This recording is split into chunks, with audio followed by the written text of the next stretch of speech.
हमारे YouTube channel Abhishek movies world को लाइक, share and subscribe जरूर करें।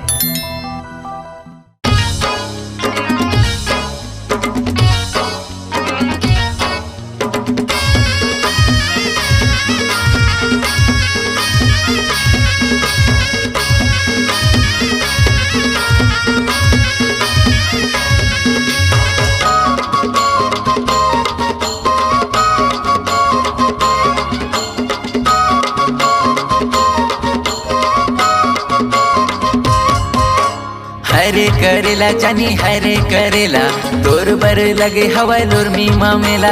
हरे देखना टूरा हरे देखना मोर बरे लगे हवा लुरमी मामेला। आना पान खाले मोहरा चाले ओ ए दीपा चल घूमे जाबो दोनों लुरमी के मेला।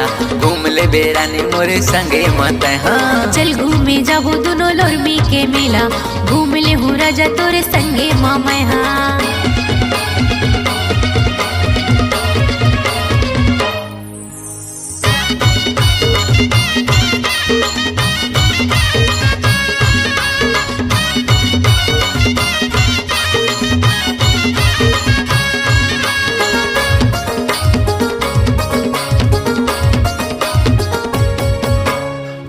दीप माला तहा मोला का बताबे लाइन मारा टूरी तहा मोरे गाँव आबे। मेला देखे आबे टूरी क्रीम ला लगा के रिंगी चिंगी पहने टूरी दुर्हले चिन्हाबे। हरे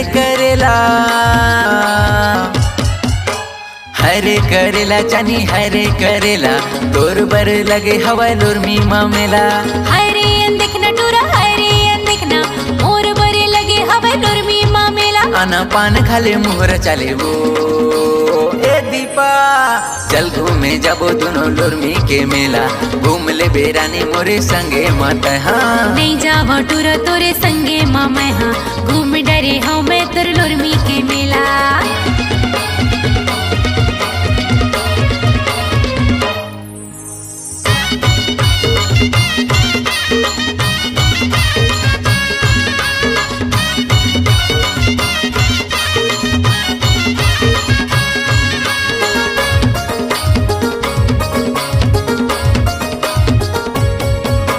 कठुतिया के टूरा तेहा मोला का बताबे तोर जैसे लाखों टूरा मोरे पाछू परे। मेला देखे आहू टूरा क्रीम ला लगा के रिंगे चिंगे पहरे रहो दुरिया लेते चिनबे। हरे देखना टूरा हरे देखना मोर बरे लगे हवा लुरमी मामेला। हरे करेला चानी हरे करेला तोर बर लगे हवा लुरमी मामेला। मैं तो पान खाऊं मोरा चाहूं ना ए रिंकू चल घूमे जाबो दोनों लुरमी के मेला। घूम ले हूँ राजा तोरे संगे मामा हाँ चल घूमे जाबो दोनों लुरमी के मेला। घूम ले बेरानी मोरे संगे मत हाँ चल घूमे जाबो दोनों लुरमी के मेला। घूम ले हूँ राजा तोरे संगे मामा हाँ चल घूमे जाबो दोनों लुरमी के मेला। घूम ले बेरानी मोरे संगे मत हाँ।